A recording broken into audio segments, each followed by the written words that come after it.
तो अब हम स्टार्ट करने वाले हैं यूनिट 5 ऑफ कंप्यूटर ऑर्गेनाइजेशन यानी कि डिजिटल इलेक्ट्रॉनिक्स। ठीक है, इसमें जो है हम कौन कौन सी यूनिट्स कवर करेंगे अपने कंप्यूटर सिस्टम की। तो कंट्रोल यूनिट कवर करेंगे, memory unit and input output units. ठीक है, तो सबसे पहले कंट्रोल यूनिट देखते हैं। तो कंट्रोल यूनिट बेसिकली करती क्या है, देखो वो मोटा मोटा क्या करती है कि जितने भी इंस्ट्रक्शन वाले काम होते हैं ना, कि एडिशन करना है, सब्ट्रैक्शन करना है, रीड करना है, राइट करना है, डिलीट करना है, मॉडिफाई करना है, मूवमेंट करना है, ये जो भी हमारा ऑपरेशनल वर्क होता है, जो भी हमारा सिग्नलिंग काम होता है, सिग्नल कर रहे हैं, ऑपरेशंस दे रहे हैं, इंस्ट्रक्शंस फॉलो कराने हैं, तो इन सबको ट्रैवल कराना, इन सबको इधर से उधर ले जाना, ये सब जो इंस्ट्रक्शन वाला काम होता है ना, ये कंट्रोल यूनिट संभालता है। ठीक है, एंड इसीलिए अब हम पढ़ेंगे इंस्ट्रक्शन। ठीक है, तो इंस्ट्रक्शन है क्या, व्हाट इज इंस्ट्रक्शन। तो ऐसी कमांड है instruction. Instruction is a command given to the CPU to perform a specific operation। ठीक है, तो अगर हमें CPU से कोई काम कराना है, ठीक है, तो उसको हमें एक कमांड देनी पड़ेगी कि CPU भाई ये काम करो। तो जो कमांड हम देते हैं CPU को काम करवाने के लिए, उसी को हम बोलते हैं इंस्ट्रक्शन। ठीक है ना, इंस्ट्रक्शन जो है CPU को बताती है क्या करना है, कहाँ से तुम्हें डेटा मिलेगा, दैट इज ऑपरेंड कहाँ मिलेगा, और फिर जो रिजल्ट आएगा वो रिजल्ट तुम कहाँ जाके स्टोर करोगे। तो ये तीन चीजें एक इंस्ट्रक्शन जो है CPU को बताती है। ठीक है, नाउ अब जो इंस्ट्रक्शंस है वो कितने टाइप्स की हो सकती है।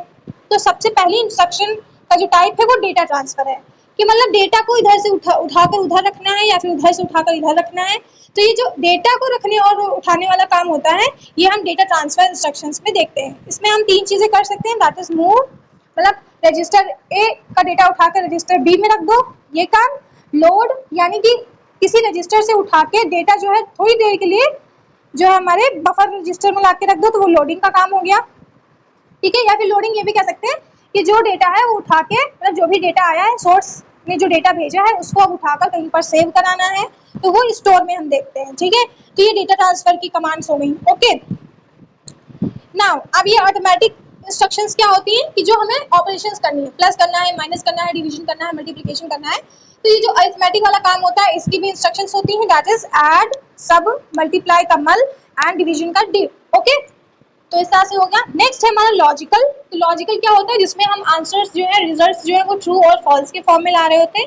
यानी जहाँ पे भी हमें लॉजिक वाला काम करना है, डिसीजन लेना है कि दो इनपुट्स आए हैं, अब इन इनपुट्स के अकॉर्डिंग आउटपुट क्या होगा, ट्रू होगा या फॉल्स होगा।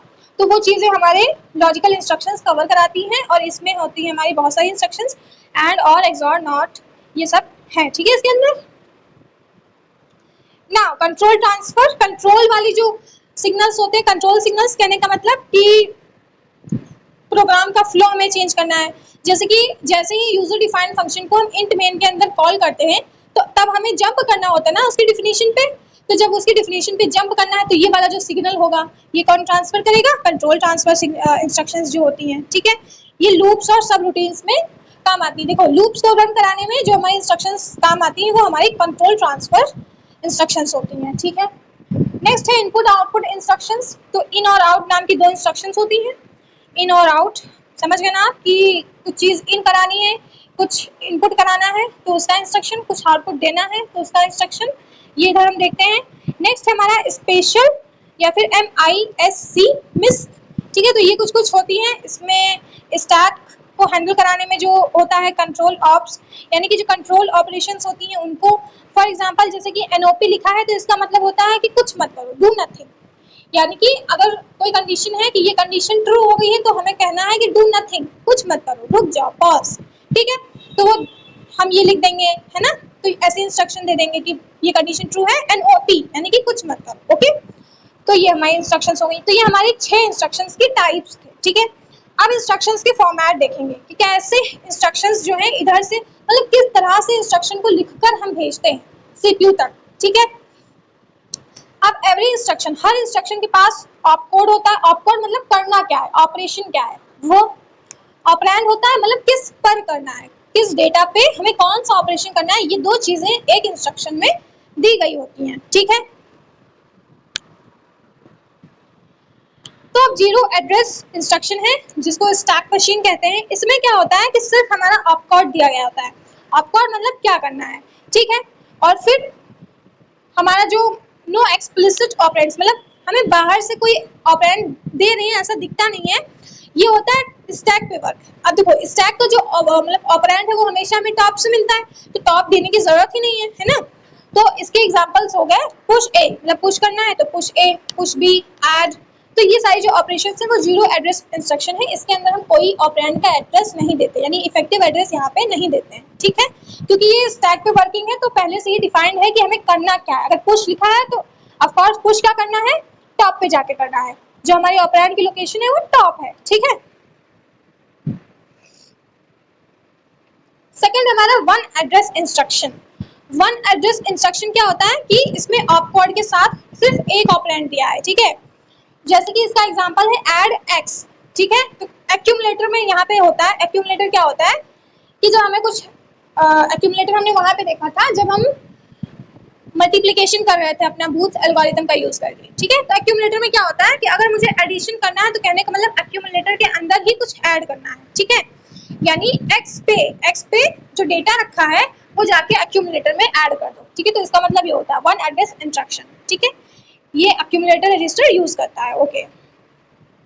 नेक्स्ट है टू एड्रेस इंस्ट्रक्शन, यानी कि इसमें हमें दो दो ऑपरेंड्स दिए जाते हैं, ठीक है। तो two explicit operands are given, result stored in first operand most common in x86, ठीक है। तो इसका एग्जांपल देखते हैं ऐड ax bx, यानी कि ax के अंदर क्या करो ax प्लस bx कर दो। इसका मतलब ये होता है टू एड्रेस इंस्ट्रक्शन का मतलब होता है कि जो पहला ऑपरेंड दिया गया है इसी में जो स्टोरेज का काम होगा, यानी रिजल्ट जो होगा वो ऐड हो जाएगा अपने जो हमारा पहला ऑपरेंड है, ठीक है।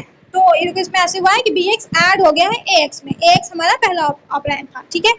तो ये हो गया। अब आता है थ्री एड्रेस इंस्ट्रक्शन, इसमें क्या होता है तीन तीन एक्सप्लिसिट ऑपरेंड्स दिए जाते हैं, यानी कि इसमें रिजल्ट को हम सेपरेटली कहीं पे रखते हैं, ठीक है। For example add r1 r2 r3, ठीक है। तो इस तरह दिया गया है, यानी जो पहला ऑपरेंड है इसको हम स्टोर वेरिएबल की तरह वर्क लेंगे कि रजिस्टर 1 जो है इसमें रजिस्टर 2 प्लस रजिस्टर 3 करके रख दो, यानी इनका जो एडिशन है वो रजिस्टर 1 में रखा जाएगा, ठीक। तो ये थ्री एड्रेस इंस्ट्रक्शन हो गया ना। कंपैरिजन टेबल देख लेते हैं। तो जीरो एड्रेस जो होते हैं वो उसमें ऐसा रहता है कि हम इनबिल्ट मतलब हम एक्सप्लिसिटली कोई ऑपरेंड नहीं दे रहे होते हैं, वन में सिर्फ एक ऑपरेंड दे रहे होते हैं, टू में दो दो ऑपरेंड्स दे रहे होते हैं, थ्री में जो है थ्री ऑपरेंड्स दे रहे होते हैं, ठीक है। तो इस तरह से हमारा ये काम होता है, ओके। नेक्स्ट है हमारा इंस्ट्रक्शन साइकिल। इंस्ट्रक्शन साइकिल क्या होता है कि मतलब जैसे ही सीपीयू के पास कोई इंस्ट्रक्शन पहुंचती है तो सीपीयू किस तरह से रिस्पॉन्स करता है, तो वो इस एक साइकिल के हिसाब से रिस्पॉन्स करता है, ठीक है। ये इंस्ट्रक्शन साइकिल जो होती है इसके थ्रू जो सीपीयू है वो पूरी इंस्ट्रक्शन को अपना फॉलो करा के रिजल्ट देता है, ठीक है। तो इंस्ट्रक्शन साइकिल की डेफिनेशन क्या होगी कि द कंप्लीट प्रोसेस, पूरा वो प्रोसेस जिसमें जो सीपीयू पूरा गो थ्रू करता है, मतलब पूरा प्रोसेस जो सीपीयू अपना लेकर चलता है, जिसमें इंस्ट्रक्शन से लेकर फिर डिकोड करने और एग्जीक्यूट तक हम सब कुछ देखते हैं, ठीक है। This cycle repeats continuously until the CPU is halted. ये जो साइकिल है वो कंटिन्यूअसली चलती रहती है जब तक हमारा CPU जो है वो हॉल्ट ना किया जाए, यानी रोका ना जाए, ठीक है। इसको हम ये भी कहते हैं फेच डिकोड एग्जीक्यूट साइकिल, ठीक है। अब इसके हम वो देख लेते हैं। अब इंस्ट्रक्शन साइकिल के अंदर ही कुछ कुछ साइकिल्स होती हैं, जैसे कि पहली साइकिल होती है फेच साइकिल। फेच साइकिल में क्या होता है कि जो हमारी इंस्ट्रक्शन है वो मेमोरी से सीपीयू में पहुंच जाती है, फेच साइकिल में ये होता है, ठीक है। फेच साइकिल में इंस्ट्रक्शन जो है मेमोरी से उठ के सीपीयू में चली जाती है, ओके। ये किससे होता है, आईआर रजिस्टर से, पीसी एमएआर एमडीआर रजिस्टर से। MAR memory address register, MDR memory data register, ठीक है। तो इन रजिस्टर्स की हेल्प से मेमोरी से जो हमारी इंस्ट्रक्शन है वो उठकर सीपीयू पर पहुंचती है, ठीक है। फिर आती है इनडायरेक्ट साइकिल। इसमें क्या होता है, if the instruction uses indirect addressing. देखो डायरेक्ट एड्रेसिंग है तो ये काम आता है हमारा मतलब फेच साइकिल।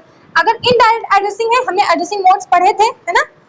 तो अगर इनडायरेक्ट एड्रेसिंग है तब जो है इनडायरेक्ट साइकिल चलती है। इसमें क्या होता है, सबसे पहले जो अनदर मेमोरी है read is needed to get actual operand address, मतलब इसमें इफेक्टिव एड्रेस को पाने के लिए हमें कुछ ऑपरेशंस पहले से ही करनी होती है, ठीक है, ओके। नेक्स्ट आती है इंटरप्ट साइकिल। इंटरप्ट साइकिल में क्या होता है कि सीपीयू चेक करता रहता है आफ्टर एग्जीक्यूशन। आफ्टर एग्जीक्यूशन मतलब जब हमारी इंस्ट्रक्शन जो है वो खत्म हो जाती है उसके बाद हमारा जो सीपीयू है वो चेक करता रहता है कि इंटरप्ट हुआ है कि नहीं हुआ है, ठीक है। इफ यस, अगर इंटरप्शन हुआ है, इसका देखो सिंपल सा मतलब समझते हैं कि सीपीयू जो है हमारा इंस्ट्रक्शन कर रहा था अपना फॉलो, जैसे ही इंस्ट्रक्शन हो गया अब सीपीयू क्या है वो फ्री हो जाएगा और वो अपना काम फिर से कुछ करने लग जाएगा।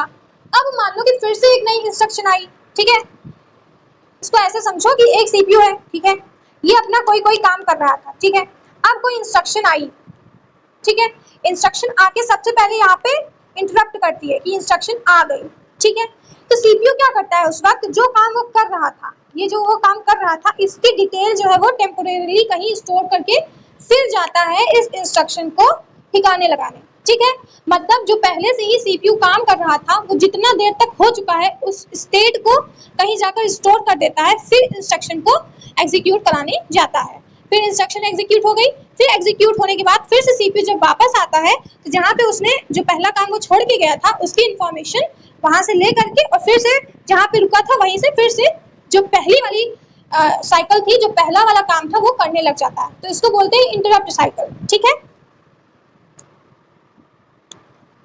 इसमें क्या होता है सिंपली दोबारा देखते हैं, आफ्टर एग्जीक्यूशन सीपीयू जो चेक करता है वो इंटरप्ट चेक करता है कि कहीं इंटरप्शन तो नहीं है, इंटरप्शन मतलब कहीं इंस्ट्रक्शन तो नहीं आई, ठीक है, इंस्ट्रक्शन आती है तो वो क्या करता है अपने स्टेट को सेव कर लेता है, जिस भी स्टेट में होगा वो जो भी काम कर रहा था उसकी स्टेट को सेव करके रख लेगा और फिर जो भी इंटरप्ट आया है, जो भी इंस्ट्रक्शन आया है उसको हैंडल करने चला जाएगा, ठीक है, ये इसका काम होता है। नेक्स्ट होती है एग्जीक्यूट साइकिल, इसमें जो हमारा ऑपरेशन होता है वो फॉलो किया जाता है, मतलब कि एडिशन का है कि मूवमेंट का है, किस चीज का कौन सा ऑपरेशन है, तो वो अपना एएलयू और कंट्रोल यूनिट जो भी है वो सीपीयू का परफॉर्म करता है, इंस्ट्रक्शन के अंदर जो भी लिखा है वो करता है वो, ठीक है, इस एग्जीक्यूट साइकिल में, ठीक है। तो हमारी ये प्रॉपर इतनी सारी साइकिल्स होती हैं। अब इसको अच्छे से देखेंगे कि इंस्ट्रक्शन साइकिल होता कैसे, ठीक है। तो सबसे पहले स्टार्ट होता है, मतलब कि इंस्ट्रक्शन जो है वो इंटरप्ट भेजता है सीपीयू को, ठीक है, जो हमारा सीपीयू है वो MAR रजिस्टर से या फिर जो भी और रजिस्टर्स होते हैं उनसे इंस्ट्रक्शन रिसीव करता है, इंस्ट्रक्शन रिसीव किया फिर फेच करता है, जो भी मेमोरी में एड्रेस दिया गया है उस एड्रेस पे जाके अपना जो भी डेटा है, जिस डेटा पे उसे काम करना है उस डेटा पे जाकर डेटा को फेच करता है, उसको लोड करता है किसमें, MDR में, दैट इज डेटा रजिस्टर, ठीक है, मेमोरी डेटा रजिस्टर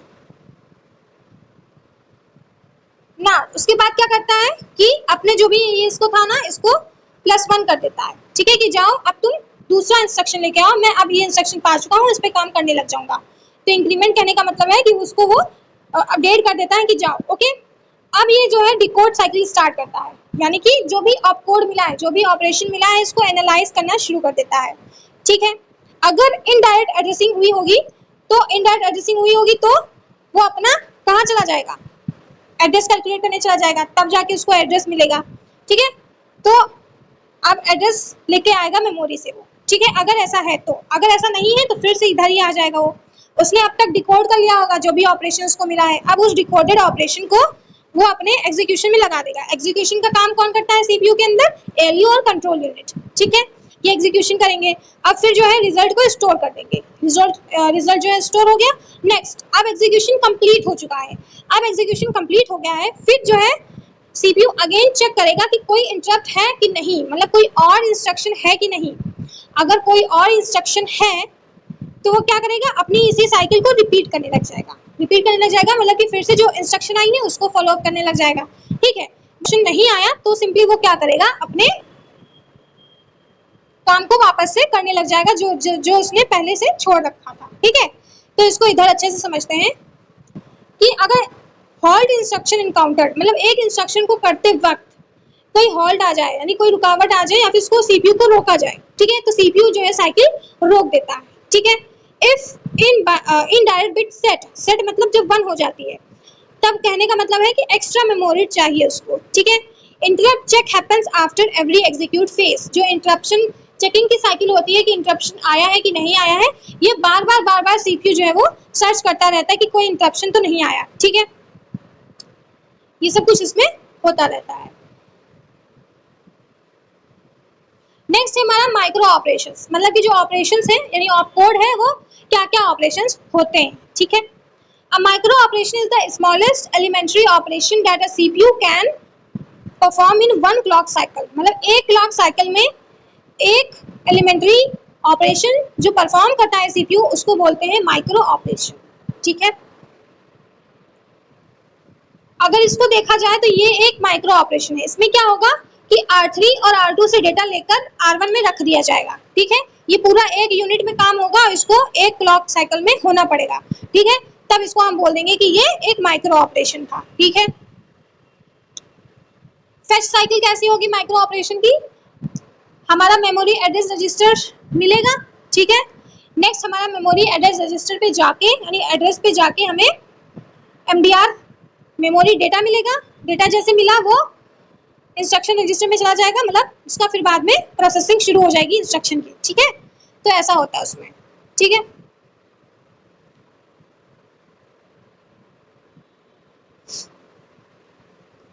नेक्स्ट हमारा कि जो हमारे माइक्रो ऑपरेशंस होते हैं वो कितने टाइप्स के होते हैं। तो पहला होता है रजिस्टर ट्रांसफर, मतलब कि रजिस्टर से जो काम होता है। देखो ऐसे लिखा है R1 में R2 डाल दो, यानी कॉपी कर दो R2 को R1 में, ठीक है। प्रोग्राम कंट्रोलर को मेमोरी एड्रेस रजिस्टर में डाल दो, मतलब कि एक स्टेप बढ़ा दो, ठीक है। जो MAR में डेटा रखा है उसको जाके रख दो MDR में, ठीक है। MDR से इंस्ट्रक्शन रजिस्टर में जाकर इंस्ट्रक्शन लोड कर दो, ठीक है। ये इंक्रीमेंट का हो गया। तो ये सब रजिस्टर वाला काम हो गया जो रजिस्टर के अंदर चलता है, ठीक है। अरिथमेटिक माइक्रो ऑपरेशंस क्या होती है कि जो हम एडिशन, मल्टीप्लिकेशन, डिवीजन इन सब का काम करते हैं, ठीक है। तो वो हमने इधर देख लिया। अरिथमेटिक में पूरा वो जो सब्ट्रैक्शन और मल्टीप्लिकेशन का काम होता है, सब्ट्रैक्शन और एडिशन का काम जिस ALU के अंदर होता है वो इधर आता है। लॉजिक माइक्रो ऑपरेशन क्या होता है? जो एंड, और, एक्सऑर, नॉट, ये सारे काम होते हैं। बिटवाइज काम जो होते हैं, बिटवाइज ऑपरेशंस, मतलब कि जो 0 और 1 पे काम होना रहता है वो, ठीक है।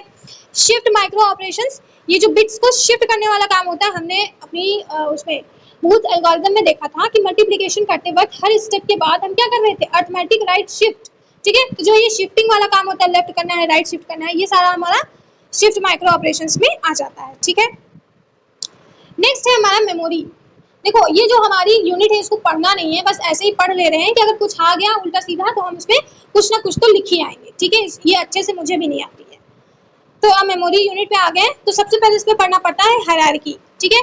तो सबसे ऊपर जो आती है टर्शियरी टेप और या ऑप्टिकल मेमोरी आती है, ये सबसे ज्यादा स्लो होती है, वेरी स्लो, ठीक है। नेक्स्ट आती है सेकेंडरी स्टोरेज, जो कि थोड़ी यानी ऊपर वाले से थोड़ी तेज होती है, ठीक है। फिर आती है हमारी रैम, जो मॉडरेट स्पीड की होती है, ठीक है। फिर आती है कैश मेमोरी, जिसके लेवल्स होते हैं L1, L2, L3। तो कैश मेमोरी जो होती है सबसे फास्ट होती है। उसके बाद जो है रजिस्टर, जो कैश मेमोरी से भी फास्ट होता है। तो ये हमारी मेमोरी हायरार्की है, इसको लर्न कर लेना है, ठीक है। ये शायद आया था तो इसको अच्छे से लर्न कर लेना, ठीक है। अब इसके अंदर सब कुछ डिफाइन करना होगा तो हम कर ही लेंगे। चलो ये ऑप्टिकल वाला को हम स्किप भी कर सकते हैं, बट यहाँ से जो है डिफिनीशन अपनी शुरू करेंगे। सेकेंडरी स्टोरेज में हम सब कुछ अपना HDD, SSD, ये परमानेंट स्टोरेज है, ये नॉन वोलेटाइल है। इसमें जो डेटा आएगा अगर स्विच बंद हो गया तभी नहीं जाएगा, ये पूरा हम इसमें एक्सप्लेन करके चलेंगे, ठीक है। फिर हम मेन मेमोरी रैम को पूरा एक्सप्लेन करेंगे कि रैम के टाइप्स कितने होते हैं, SRAM, DRAM, ठीक है, ऐसा पूरा। फिर कैश मेमोरी एक्सप्लेन करेंगे, इसके तीनों लेवल्स को एक्सप्लेन करेंगे कि जो L1 होती है वो फास्टेस्ट होती है, ये फास्टर होती है और ये फास्ट होती है। मतलब इसमें ऐसा होता है कि LC जो है वो थोड़ी कम फास्ट, L2 है थोड़ी ज़्यादा फास्ट, L1 जो है बहुत ज़्यादा फास्ट। ऐसे करके इसको एक्सप्लेन करेंगे। रजिस्टर्स को हम और भी अच्छे से एक्सप्लेन कर सकते हैं, ठीक है। तो इस तरह से इनको पूरा एक्सप्लेन करना है हमें, ओके। नेक्स्ट हम रैम के टाइप्स देख लेते हैं। तो सबसे पहला टाइप है SRAM, इसको हम बोलते हैं स्टैटिक रैम। इसमें जो मतलब किससे बना होता है ये, तो ये फ्लिप फ्लॉप से बना होता है, इसमें रिफ्रेश करने की जरूरत नहीं है, यानी ये स्टैटिक है, फिक्स्ड रहता है, सबसे ज़्यादा फास्ट होता है। ये कैश मेमोरी में इसका यूज़ किया जाता है। ये एक्सपेंसिव होती है, ठीक है। डायनेमिक रैम में हमारे जो रिफ्रेश करने की ज़रूरत है वो पड़ेगी, यानी पीरियोडिक रिफ्रेश इसमें होता रहता है। इसका ये किससे बनती है? कैपेसिटर से बनती है। ये मेन मेमोरी में यूज़ की जाती है, ये थोड़ी सी सस्ती होती है, ठीक है। ये देखो लो डेंसिटी की थी और ये हाई डेंसिटी की है, ओके। नेक्स्ट है SDRAM, सिंक्रोनस DRAM। ये DRAM से भी फास्टर होती है, ये पुराने PCs में यूज़ की जाती थी। DDR जो है वो SDRAM का अभी मॉडर्न वर्जन है, ठीक है। ये सिस्टम क्लॉक से सिंक्ड की जाती है, मतलब सिस्टम क्लॉक से इसकी सिंक्रोनाइजेशन की जाती है। DDR SDRAM क्या होता है कि दोनों एजेस पे ट्रांसफर हो सकता है। बैंडविड्थ जो होती है वो डबल होती है SDRAM से, ठीक है। ये मॉडर्न PCs में यूज़ की जाती है। तो ये सब कुछ है, इसको ज़्यादा नहीं पढ़ना है, बस हमें SRAM और DRAM अच्छे से आना चाहिए, ठीक है। अब हम पढ़ेंगे रोम, ठीक है। तो रोम के टाइप्स, रोम है क्या, ये रीड ओनली मेमोरी है जो डेटा है परमानेंटली स्टोर करता है, ठीक है। अगर पावर चली भी गई तब भी इसके पास डेटा रहेगा, यानी कि ये नॉन वोलाटाइल है, ओके। ये हमारा यूज कहाँ होता है, बायोस में, बेसिक इनपुट आउटपुट सिस्टम में, फर्मवेयर को स्टोर कराने में, लुकअप टेबल्स को स्टोर कराने में, प्रोग्राम्स को स्टोर कराने में, ठीक है। ये सब रोम का यूसेज है। अब जो रोम के टाइप्स हैं, सबसे पहला रोम जो सिंपल वाली होती है, देन हमारा पी रोम यानी प्रोग्रामेबल रीड ओनली मेमोरी, फिर EP ROM electrical programmable read only memory, फिर ईईपी रोम यानी electrically erasable programmable read only memory, ठीक है। फिर आती है फ्लैश, ठीक है। तो ये हमारे कुछ कुछ टाइप्स थे, अब इनको हम देख लेते हैं अच्छे से। रोम क्या है, प्रोग्राम ड्यूरिंग मैन्युफैक्चरिंग, कि जब हमारा मैन्युफैक्चरिंग का काम चल रहा होता है तभी रोम जो है हमारी प्रोग्राम कर दी जाती है। इसको हम इरेज या फिर मॉडिफाई नहीं कर सकते, जो रोम है उसको हम इरेज नहीं कर सकते, ठीक है। सिर्फ इसमें रीडिंग का काम होगा, writing is not possible, erasing is not possible, ठीक है। इसको हम कैलकुलेटर्स और टॉयज में यूज करते हैं, ओके। एग्जाम्पल है इसका गेम कार्ट्रिजेस, ठीक है। अब पढ़ते हैं P ROM, that is programmable read only memory. ये क्या होता है कि एक बार जो है अपना मैन्युफैक्चरर या फिर यूजर से प्रोग्राम कर दिया जाता है, ठीक है। ये आफ्टर प्रोग्रामिंग जो है इरेज नहीं किया जाएगा, मतलब अगर यूजर ने इसको एक बार प्रोग्राम कर लिया तो अब प्रोग्रामिंग के बाद जो है ये इरेज नहीं हो पाएगा, ओके। ये यूज किया जाता है माइक्रो कंट्रोलर्स में, ओके। नेक्स्ट हमारा ईपी रोम, जिसको हम बोलते हैं इरेजेबल पी रोम। अब देखो ये इरेजेबल है, यानी कि इसको हम इरेज कर सकते हैं यूवी लाइट के हेल्प से, ठीक है। रीप्रोग्रामेबल है, भाई इसको मैंने इरेज कर लिया, यानी कि जगह है तो जगह में अब रीप्रोग्राम भी कर सकते हैं हम इसको, ठीक है। इसको इरेज करने के लिए यूवी इरेजर टूल लगता है, इसका एग्जांपल है ईपी रोम 2716, ठीक है। ईपी रोम क्या होता है कि electrically erasable programmable read only memory, मतलब कि इसको इलेक्ट्रिसिटी से हम जो है इरेज कर सकते हैं और फिर इरेज करके इसको हम राइट भी कर सकते हैं। अब इसमें जो राइटिंग होगी वो थोड़ी सी स्लो हो जाएगी ईपी रोम के कंपैरिजन में, इसका एग्जांपल है AT24C सीरीज, ठीक है। नेक्स्ट है हमारी फ्लैश रोम, ठीक है, ब्लॉक लेवल इलेक्ट्रिकल इरेजेबल। देखो इसमें बाइट बाय बाइट इरेजिंग होती थी, इसमें हम पूरा ब्लॉक मतलब पूरा एक बाइट्स का कलेक्शन का ब्लॉक पूरा हम इरेज कर सकते हैं। ये यूएसबी एसएसडीज में यूज की जाती है, ठीक है। तो ये कुछ कुछ था। नाउ अब हम देखने वाले हैं कैश मेमोरी। कैश मेमोरी को हम बफर मेमोरी भी कहते हैं, क्यों, क्योंकि ये सीपीयू और रैम के बीच में लगी होती है, या फिर रैम और सीपीयू के बीच में एज एन बफर की तरह काम कर रही होती है। ये स्मॉल मेमोरी है, फास्ट है, ठीक है, और मेन मेमोरी और सीपीयू के बीच में रखी जाती है फ्रीक्वेंटली यूज डेटा को रखने के लिए। फ्रीक्वेंटली मतलब जो बार बार यूज में आ रहा है उसको जाकर दूर रैम में न रख करके हम कैश में ही रख देते हैं, ठीक है। इसका प्रिंसिपल है लोकेलिटी ऑफ रेफरेंस, इसको भी हमने पढ़ा था। लोकेलिटी ऑफ रेफरेंस ये होता है कि जो भी फ्रीक्वेंटली यूज्ड डेटा है उस पे उसको लोकेट करना, ठीक है। तो ये इसके प्रिंसिपल पे वर्क करती है, ठीक है। यानी कि जो भी फ्रीक्वेंटली यूज डेटा है वो इसमें जाके स्टोर हो जाता है, जिसका बार बार यूज होता है सेम डेटा का, सेम इंस्ट्रक्शन का, या फिर जो बार बार होते हैं यूज उनको हम इसमें जाकर रख देते हैं, ठीक है। इसके लेवल्स होते हैं L1, L2, L3। L1 cash जो होती है वो फास्टेस्ट होती है, मतलब बहुत ही ज्यादा तेज। L2 लेवल की जो कैश होती है ये L1 से थोड़ी कम तेज होती है, ठीक है। और L3 जो है वो L2 से भी थोड़ी कम तेज होती है, ठीक है। और फिर मेन रैम में जाता है हमारा डेटा, ठीक है। तो मतलब इस तरह से लेवल्स आते हैं, 3 लेवल्स, यानी जो बहुत ज्यादा जल्दी चाहिए वो L1 में आ गया, जो थोड़ा जल्दी चाहिए पर थोड़ा कम जल्दी चाहिए वो L2 में, और जो थोड़ा जल्दी कम ही चाहिए मतलब जो इन सबसे देर में चाहिए वो L3 में जाके स्टोर हो जाएगा, ठीक है। तो ये अपना था। अब कैश की मैपिंग टेक्निक्स देख लेते हैं। सी जो कैश में डेटा रखा होता है उसको मैप करने की जरूरत होती है जो हमारा प्राइमरी मेमोरी में डेटा रखा है। तो जो मैपिंग करते हैं वो किसके थ्रू होता है, डायरेक्ट मैपिंग के थ्रू, ठीक है। अब इसमें जो भी मैपिंग का काम होता है वो हमें नहीं देखना, बस डायरेक्ट मैपिंग याद रखो कि हर मेमोरी ब्लॉक के पास एक स्पेसिफिक कैश लाइन होती है, मतलब कि जो हमारा डेटा होता है किसी मतलब हमारा जो मेमोरी है वो ब्लॉक्स में तोड़ दिया जाता है और ब्लॉक्स के अंदर कैश लाइंस होती हैं, ठीक है। तो किसी स्पेसिफिक कैश लाइन में जाके डेटा रखा जाता है, वो डायरेक्ट मैपिंग होता है, ओके। फुल्ली एसोसिएटिव होता है कि जो हमारी मेमोरी है वो ब्लॉक में तोड़ी गई है और कैश लाइंस जो है यानी ब्लॉक्स में कोई भी कैश लाइन में डेटा हो सकता है। उसमें कैश लाइन ब्लॉक के अंदर जो कैश लाइन थी वो डिफाइन थी कि इस ब्लॉक में यही कैश लाइन पाई जाएगी। इसमें क्या होता है कि मेमोरी ब्लॉक में ये डिफाइन नहीं होता कि इस ब्लॉक में यही कैश लाइंस पाई जाती हैं, कोई और भी कैश लाइन में जाकर डेटा मिल सकता है, ठीक है, किसी भी। नेक्स्ट है सेट एसोसिएटिव। इसमें क्या होता है कि जो कैश है वो हमारी लाइंस के सेट्स में डिवाइड की जाती है और जो ब्लॉक होते हैं वो सेट से मैप किए जाते हैं, ठीक है। मतलब कैश जो है उसकी लाइंस को सेट्स में डिवाइड कर दिया, जो मेमोरी है उसको ब्लॉक्स में डिवाइड कर दिया, अब ब्लॉक को सेट से मैप कर देंगे, ठीक है। तो ये 3 मेथड्स होते हैं।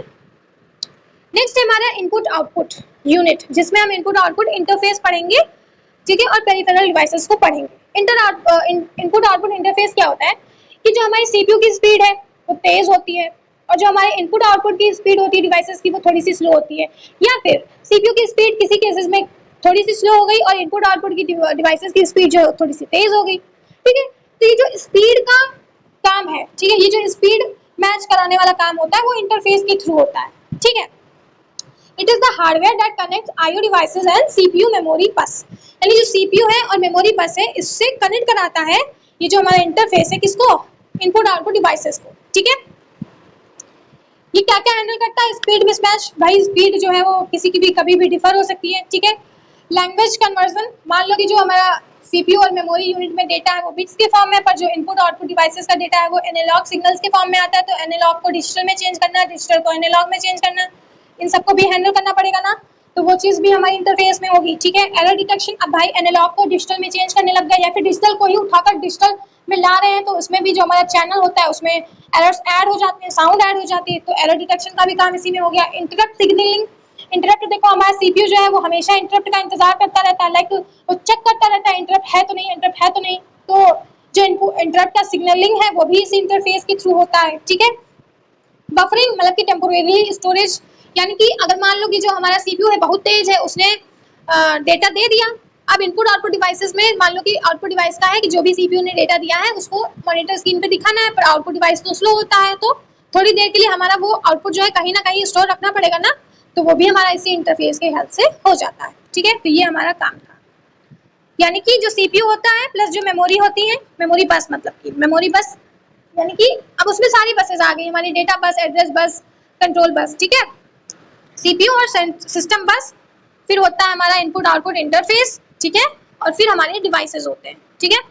तो ये जो डेटा का लेन देन है ये बीच में कंट्रोलर लगा होता है, ये पूरा हार्डवेयर है, ठीक है। अब टेक्निक्स क्या होती हैं कि कैसे कैसे हमारा इनपुट आउटपुट डिवाइसेस जो है वो डेटा भेजते हैं, किस किस तरह से, ठीक है। तो पहला तरह है, मतलब पहला टाइप है प्रोग्राम, मतलब वो प्रोग्रामिंग के हिसाब से वो भेजते हैं, क्या बोलते हैं उसको, इंस्ट्रक्शन भेजते हैं या फिर अपना डेटा भेज रहे हैं, प्रोग्राम्ड डेटा, ठीक है। इसमें क्या होता है कि CPU continuously checks status register, इसमें स्टेटस रजिस्टर जो है वो चेक होता रहता है, ठीक है। If device is ready transfer data, तो जैसे डिवाइस रेडी हुआ, मतलब स्टेटस किसका चेक करता रहता है, इनपुट आउटपुट का, जैसे ही उसका स्टेटस दिखा कि वो डिवाइस रेडी है तो हमारा सीपीयू जो है ट्रांसफर कर देता है डेटा को, ठीक है। ये सीपीयू को टाइम वेस्ट कराता है, वाई, अब देखो वो बार बार स्टेटस रजिस्टर चेक करता है, मान लो कि वो स्टेटस रजिस्टर चेक कर रहा है और जब चेक कर रहा है तब बिजी आ रहा है, तब बिजी आ रहा है, मतलब कि जो डिवाइस है वो बिजी है, फ्री है ही नहीं, रेडी है ही नहीं, तो इससे क्या हुआ कि जो सीपीयू है उसका टाइम वेस्ट हो गया, है ना, बिजी वेट जो लूप हुआ उससे उसका टाइम वेस्ट हो गया। तो इसीलिए ये प्रोग्राम्ड इनपुट आउटपुट मेथड जो है सिग्नलिंग का या फिर डेटा ट्रांसफर का टेक्निक, ये थोड़ा सा उसका ड्रॉबैक है, ठीक है।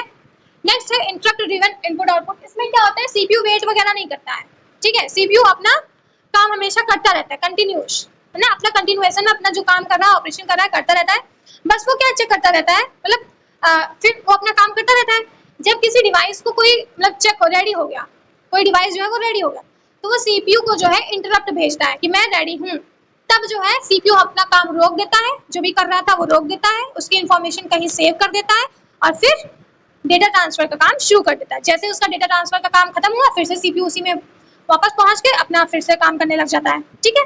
ये यूज होता है हमारे कीबोर्ड, माउस और नेटवर्किंग में, ठीक है। नेक्स्ट है डायरेक्ट मेमोरी एक्सेस, इसमें क्या होता है कि सीपीयू से वो ये एक पूरा हार्डवेयर है, डायरेक्ट मेमोरी एक्सेस, ये पूरा एक हार्डवेयर है, ये सीपीयू और इनपुट आउटपुट डिवाइस के बीच में होता है, ठीक है, इंटरफेस की तरह काम करता है। अब जो है सीपीयू क्या कर देता है कि डीएमए सेटअप कर देता है, ठीक है। डीएमए कहने का मतलब सीपीयू की तरह जो है डीएमए वर्क करने लगता है, मतलब सीपीयू अपना काम करता रहता है, बट जो उसने ये इंटरप्शन लेने का फिर काम करने का, तो वो सब डीएमए को सौंप देता है, ठीक है। यानी कि अब जब इनपुट आउटपुट डिवाइसेस जो है वो हमारे फ्री होते हैं, वो डीएमए को इंटरप्ट भेजते हैं, ना कि सीपीयू को, ठीक है। तो डीएम में तुरंत है डेटा इसको भेज देता है, मतलब सीपीयू से कोई काम ही नहीं है, ठीक है। तो ये हमारा डीएम में होता है। ओके, ज्यादा डिटेल में नहीं पढ़ेंगे, बस इसको ऐसे समझो कि सीपीयू अपना जो लेखा जोखा है वो डीएमए को सौंप देता है, फिर जो भी हमारा इनपुट आउटपुट डिवाइस जब भी फ्री होता है वो डीएमए को इंटरप्शन भेजता है, डीएमए डेटा इसको भेज देता है, सीपीयू से कोई मतलब नहीं, ठीक। ये यूज किया जाता है डिस्क इनपुट आउटपुट में, ग्राफिक्स और ऑडियो में, ठीक है। नेक्स्ट है हमारा पोर्ट्स, इनपुट आउटपुट पोर्ट्स, ठीक है। तो पोर्ट क्या होता है? It is an specific address through which the CPU sends and receives data from या फिर टू इनपुट आउटपुट डिवाइसेस। तो इनपुट आउटपुट डिवाइस के जो है ना पोर्ट्स होते हैं, ठीक है। मान लो पोर्ट ए है, पोर्ट बी है, तो जो हमारे पोर्ट ए और पोर्ट बी है इससे ही डेटा जो है इधर जाता है इनपुट आउटपुट के पास, या फिर इनपुट आउटपुट से उठकर सीपीयू में जाता है। तो जो रास्ता होता है ना, पोर्ट्स मतलब ऐसे दरवाजा समझो, ठीक है। तो इनपुट आउटपुट के पास जो है दरवाजे होते हैं या फिर कुछ एड्रेसेस होते हैं जिनके थ्रू ही सीपीयू जो है वो डेटा इनपुट आउटपुट के अंदर ले जाता है, या फिर इनपुट आउटपुट से डेटा उठकर सीपीयू में जाता है, ठीक है। तो ये इसके पोर्ट एड्रेसेस हो गए। ओके,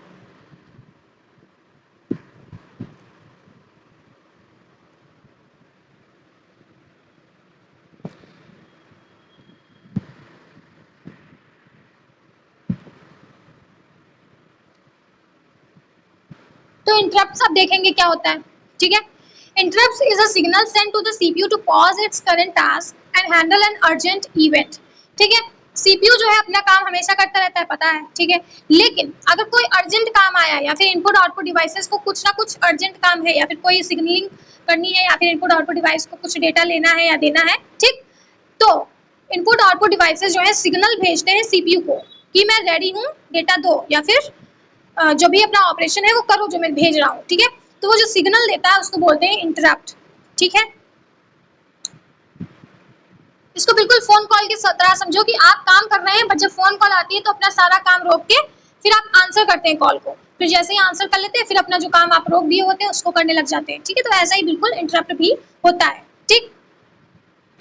ये कैसे हैंडल किया जाता है, फ्लो चार्ट देते हैं कि सीपीयू जो है अपना काम कर रहा है, ठीक है। इंटरप्ट जो है वो या तो आया तो ये होगा, अगर नहीं आया तो अपना काम ही करते रहो, नो प्रॉब्लम, ठीक है। तो मान लो कि इंटरप्ट आ गया, तो इंटरप्ट आया है तब ये सब कुछ होने लग जाता है, यानी कि सीपीयू की स्टेट जो है सबसे पहले सेव कर दो। सीपीयू की स्टेट मतलब जो भी वो करंटली काम कर रहा है उसको जाकर कहीं स्टोर कर दो, ठीक है, ताकि भाई जब वो वापस आए तो वहीं से वो काम करना शुरू करे, ठीक है। फिर जो भी सोर्स है उसको फाइंड करो कि भाई जो इंटरप्ट आया है सीपीयू को वो कौन भेजा है, मॉनिटर भेजा है, प्रिंटर भेजा है, कौन भेजा है, उसको सर्च करो कि वो सोर्स क्या है, कहाँ से इंटरप्शन आया है, ठीक। अब उसके बाद जैसे ये सब कुछ हो जाए तो जंप करो किस पे, इंटरप्ट सर्विस रूटीन पे, यानी ये एक ऐसा रूटीन है जिससे हम जो भी इंटरप्ट आया है उसको सर्विस करते हैं, ठीक है। एग्जीक्यूट आईएसआर यानी इंटरप्ट सर्विस रूटीन को एग्जीक्यूट करो, मतलब जो इवेंट आया है, जो काम आया है उसको हैंडल करो, ठीक है। अब जैसे ही हैंडल हो जाए तो सीपीयू की जो स्टेट है वो रीस्टोर करो और फिर रिज्यूम ओरिजिनल प्रोग्राम, अब फिर रिज्यूम कर दो जो भी अपना ओरिजिनल काम चल रहा था, ठीक है। तो ये इंटरप्शन का हैंडल करने का फ्लो चार्ट था। अब टाइप्स ऑफ इंटरप्ट्स देख लेते हैं। पहला होता है हार्डवेयर। मान लो कि हार्डवेयर से इंटरप्ट आया है, यानी कि किसी ने कीबोर्ड की की प्रेस कर दी तो वो हार्डवेयर से आया, किसी ने माउस क्लिक किया तो वो हार्डवेयर से आया, यानी कि जो एक्सटर्नल हार्डवेयर डिवाइसेस हैं वहां से जो इंटरप्ट आता है उसको हम बोलते हैं हार्डवेयर इंटरप्ट, ठीक है। इसके टाइप्स होते हैं मास्केबल, नॉन मास्केबल, ठीक है, वो हम ज्यादा देखते नहीं है, अभी आगे देख लेंगे अगर होगा तो। सॉफ्टवेयर इंटरप्ट क्या होता है, ये जो है प्रोग्राम से आते हैं, जनरेट होते हैं, ठीक है। अब ये प्रोग्राम से जनरेट होते हैं, कहने का मतलब कोई प्रोग्राम एग्जीक्यूट होना था, अब इंटरप्ट आ गया कि भाई मुझे एक्स्ट्रा मेमोरी चाहिए, तो ये जो एक्स्ट्रा मेमोरी चाहिए इसका इंटरप्ट आया है, तो जो प्रोग्राम था जब वो रन हो रहा था तभी तो आया, तो यानी कि जो प्रोग्राम इंस्ट्रक्शन भेजता है, इंटरप्ट भेजता है सीपीयू को, उनको हम बोलते हैं सॉफ्टवेयर इंटरप्ट, ठीक है। इंटरनल इंटरप्ट क्या होता है कि सीपीयू जो है खुद को ही इंटरप्ट भेजता है, क्यों, क्योंकि जब भी हमारे एरर्स आते हैं, मतलब जो भी हमारा सीपीयू है काम कर रहा है, ठीक है। अब मान लो कि जो ऑपरेशन आई थी वो 10/0 आई थी, ठीक है, तो 10/0 होता ही नहीं है, ये इनवैलिड है, ठीक है। तो सीपीयू जब ये काम कर रहा था तो ये इनवैलिड है, तो इसको हैंडल करने के लिए ये एक्सेप्शन है, इसको यानी एक्सेप्शन मतलब कि एरर को हैंडल करने के लिए सीपीयू खुद को ही इंटरप्ट भेजता है कि भाई अब एरर आ गई है, अब एरर को हैंडल करो। तो वो जो एरर वाला इंटरप्ट था वो सीपीयू ने खुद को ही भेजा, ठीक, तो उसको बोल देते हैं इंटरप्ट जो होता है वो इंटरनल इंटरप्ट होता है, सीपीयू ही खुद को भेज रहा होता है, ठीक है। तो ये उधर का हो गया। अब हम देखने वाले हैं ये मास्केबल और नॉन मास्केबल में डिफरेंस क्या होता है। ठीक है। तो मास्केबल क्या होता है, कैन बी इनेबल और disabled by the program. Maskable कहने का मतलब है कि बहुत ज्यादा जरूरी इंटरप्ट नहीं है, इसको हम बाद में जाके करेंगे, यानी कि डिसेबल कर देंगे। जो भी इंटरप्ट आया है उसको कैंसिल कर देंगे कि भाई मैं अभी अपना काम करूंगा, तुम्हारा जो इंटरप्ट आया है, जो तुमने सिग्नल भेजा है, इसको बाद में देखूंगा। ठीक है, मतलब ये कैसा हुआ कि आपने फोन कॉल काट दी, ठीक, तो वो मास्केबल होता है, यानी कि वो थोड़ा सा लो प्रायोरिटी का था। ठीक है, इनको हम कह सकते हैं जो कीबोर्ड और टाइमर में आते हैं। ठीक है, इसको हम इग्नोर कर सकते हैं टेम्परेरी, यानी कि थोड़ी देर के लिए इसको इग्नोर कर सकते हैं, तो उनको हम बोलते हैं मास्केबल। नॉन मास्केबल क्या होती है कि ये जो है डिसेबल नहीं किया जा सकता, मतलब आप फोन कॉल काट नहीं सकते। ठीक है, ये जो होते हैं हाईएस्ट प्रायोरिटी के होते हैं, मतलब करना ही करना है। ठीक है, जैसे कि पावर फेलियर, मतलब कि कोई फाइल जो है हम भेज रहे थे, अब पावर जो है कट हो गया, तो पावर फेल। अब क्या होगा कि पावर फेल हो गया तो इसको हैंडल करना जरूरी है ना, वरना हमारी जो फाइल है वो करप्ट हो जाएगी। तो उस चीज पे हम पहुंच गए, यानी कि इनको हम डिसेबल नहीं कर सकते, फोन उठाना जरूरी है। ठीक, इनकी हाईएस्ट प्रायोरिटी होती है। ठीक है, ये एरर जब कोई आ जाता है तब भी ये नॉन मास्केबल होते हैं, मतलब एरर आया है तो हम उसको इग्नोर नहीं कर सकते, एरर को हमें तुरंत हैंडल करना पड़ेगा। ठीक, इंटरप्ट प्रायोरिटी देख लेते हैं, मतलब किस प्रायोरिटी, मतलब किसको हम इग्नोर कर सकते हैं और किसको नहीं कर सकते। ठीक है, तो जो नॉन मास्केबल होते हैं इनको बिल्कुल हमें इग्नोर नहीं करना होता, इनकी प्रायोरिटी सबसे हाई होती है, मतलब इनको करना ही करना है। ठीक, उसके बाद इंटरनल एक्सेप्शंस आते हैं, मतलब कि जो एरर्स आती हैं, इसके बाद हम एरर्स को चेक करते हैं। मतलब सबसे पहले अगर कोई पावर फेल हो गया, पावर चली गई, तो उसको हैंडल करना बहुत जरूरी है। उसके बाद कोई एरर आया तो थोड़ा कम जरूरी है उसका हैंडल करना। ठीक है, फिर नेक्स्ट है हार्डवेयर इंटरप्ट, मतलब कि जो हमारे स्पीड में कोई कमी है तो चलो उसको बाद में हम हैंडल करेंगे, इग्नोर कर सकते हैं उसको कि भाई थोड़ी कम स्पीड होगी तभी चल जाएगा। ठीक है, मास्केबल इंटरप्ट्स जो होते हैं इनको तो बिल्कुल ही ज्यादा हम कम प्रायोरिटी देते हैं, मतलब इनको हम पूरा इग्नोर कर सकते हैं थोड़ी देर के लिए। ठीक है, नेक्स्ट है सॉफ्टवेयर वाले इंटरप्ट्स, मतलब कि जो प्रोग्राम रन हो रहा है उसमें जो इंटरप्ट्स आ रहे हैं वो एकदम लोएस्ट प्रायोरिटी के होते हैं। ठीक है, तो ये होता है बेसिक चेन प्रायोरिटी स्कीम। क्या होती है कि multiple devices connected in series, बहुत सारे डिवाइसेस जो हैं वो सीरीज में कनेक्ट कर दिए जाते हैं। ठीक है, फिर हाईएस्ट टू लोएस्ट प्रायोरिटी ऐसे करते हैं कि सबसे पहला वाला जो डिवाइस होता है वो हाई प्रायोरिटी का होता है और जो लास्ट वाला होता है वो लोएस्ट प्रायोरिटी का होता है। ठीक है, तो उसी हिसाब से हम इंटरप्ट को देखते हैं। अगर मतलब डिवाइस 1 से आया तो बहुत जल्दी उसको उठा लेना है, करना है। ठीक है, डिवाइस 2 से इंटरप्ट आया है तो उसको थोड़ी देर में करना है, डिवाइस 3 से आया है तो उसको भी थोड़ी कम देर में करना है, लोएस्ट है तो उसको हम इग्नोर कर देंगे थोड़ी देर के लिए। तो हमने डिवाइस को ही प्रायोरिटी में लगा दिया। ठीक है, इसमें हमने इंटरप्ट को नहीं चेक किया कि इंटरप्ट प्रायोरिटी का है कि नहीं, हमने डिवाइसेस को ही प्रायोरिटी में लगा दिया। ठीक है, कि कौन सा डिवाइस जरूरी है, कौन सा डिवाइस कम जरूरी है। और भी हमारे इंटरफेसेस होते हैं, स्टैंडर्ड कम्युनिकेशन इंटरफेस होता है एक। ठीक है, जिसमें हम सीरियल वर्सेस पैरेलल कम्युनिकेशन देखते हैं। सीरियल में क्या होता है, सारी बिट्स एक साथ आती हैं और सारी बिट्स एक साथ जाती हैं। पैरेलल क्या होता है, एक साथ बहुत सारी बिट्स पैरेलली आती हैं और पैरेलली जाती हैं। ठीक है, तो वो हो गया।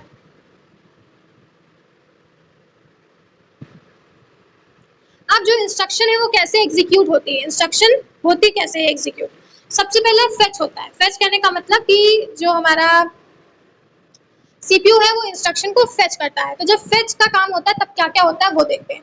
तो प्रोग्राम काउंटर में हम मेमोरी एड्रेस रजिस्टर का जो एड्रेस होता है वो स्टोर कर देते हैं।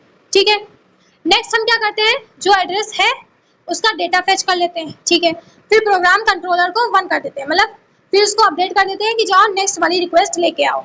ठीक है, फिर नेक्स्ट क्या होता है, जो हमारा इंस्ट्रक्शन रन करने वाला इंस्ट्रक्शन रजिस्टर होता है वो डेटा को होल्ड कर लेता है, मतलब जो भी डेटा पे काम करना है वो इंस्ट्रक्शन रजिस्टर में चला जाता है। तो ये पूरा फेचिंग का काम हो गया। फेचिंग में सिंपल से क्या होता है, प्रोग्राम कंट्रोलर यानी कि वो इंटरप्ट लेके आया, अब जैसे ही प्रोग्राम कंट्रोलर आता है, ठीक है, उस प्रोग्राम कंट्रोलर में हम क्या कर देते हैं, मेमोरी एड्रेस रजिस्टर डाल देते हैं।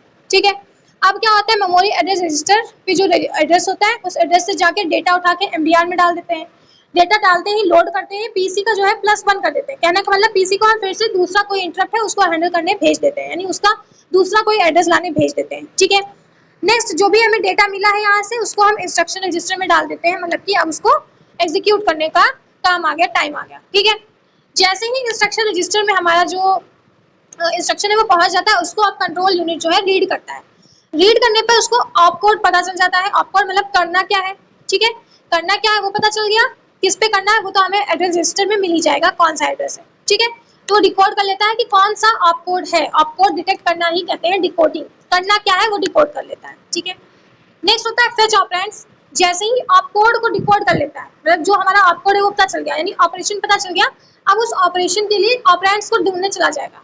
यानी कि जो मेमोरी एड्रेस रजिस्टर जो है, जिसका एड्रेस से डेटा उठा के MDR में रखा गया, मेमोरी डेटा रजिस्टर में, तो अब क्या होता है MDR से ऑपरेंड्स को फेच करके लाकर रख दिया जाता है, ठीक है। अब डेटा भी आ गया अपने पास, अब एग्जीक्यूशन हो जाता है भाई, ऑपकोड डेटा दोनों आ गए, एग्जीक्यूशन कर दो, एग्जीक्यूशन हो गया। फिर राइट बैक कर दो। राइट बैक करने का मतलब फिर से जो हमारा मतलब जिस भी रजिस्टर में रिजल्ट को स्टोर करना है, जाके उस रजिस्टर में जाकर रिजल्ट स्टोर कर दो, ठीक है। तो इस तरह से हमने काम कर लिया, ठीक है। तो इसका एग्जांपल अगर हम देखें तो ये आया है, ठीक है। एड्रेस जो आया है वो 2000H आया है, यानी 2000H पे हमारा कोई एक डेटा पड़ा है, मतलब कि हमारा वो पड़ा है, क्या बोलते हैं उसको, ऑपरेंड पड़ा है, ठीक है।